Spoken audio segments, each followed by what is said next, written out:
اگر ہم چاہتے ہیں تو دنیا میں رہ کر ماں باپ کے ساتھ احسان کریں، کون سا کہ 5 ٹائم نماز پڑھیں. اور دوسری بات، اگر ہم زیادہ احسان اور کرنا چاہتے ہیں، ہر نماز کے بعد 3 دفعہ سورۃ اخلاص پڑھ لیں.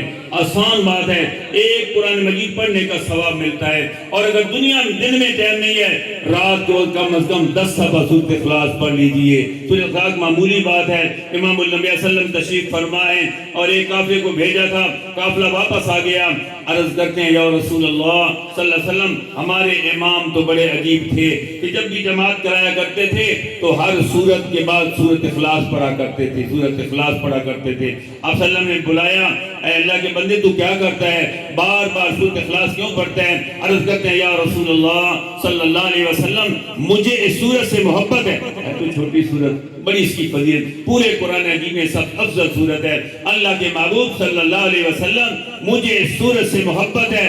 میرے امام الانبیاء فرماتے ہیں، اے میرے صحابی، یہ محبت تو جنت میں داخل کر دے، جنت میں داخل کر دے گی. اگر ہم ماں باپ کے ساتھ احسان کرنا چاہتے ہیں تو 5 ٹائم نماز ادا کیا کریں اور سورۃ اخلاص، قرآن مجید بھی پڑھا کریں اور سورۃ اخلاص تو ضرور کم از کم 10 دفعہ پڑھا کریں. حدیث پاک کے اندر آتا ہے، میرے امام الانبیاء صلی اللہ علیہ وسلم تشریف فرمائے، حضرت فاروق اعظم بھی بیٹھے ہیں، صحابہ اکرام کی جماعت بیٹھی ہوئی ہے. تو آپ صلی اللہ علیہ وسلم نے ارشاد فرمایا، میرے صحابہ، جو آدمی 10 دفعہ یہ عمل کرنا ہے، بڑا مجھے بھی فائدہ ہوگا، جو آدمی 10 دفعہ سورۃ اخلاص پڑھ لیتا ہے، اللہ جنت میں محل بنا دے. یہ کس کی بات ہے؟ جیسے مولانا میرے امام الانبیاء کی بات ہے، بلغ العلا بکمالی کشف الدجا بجمالی حسنت جمیع خصالی صلو علیہ آلہ. کتنا مقام درجہ ہے. وہ ارشاد فرماتی ہیں کہ فرمایا 10 دفعہ سورۃ اخلاص پڑھو، اللہ جنت میں محل بنا دیتے ہیں. تو میرے بھائیو،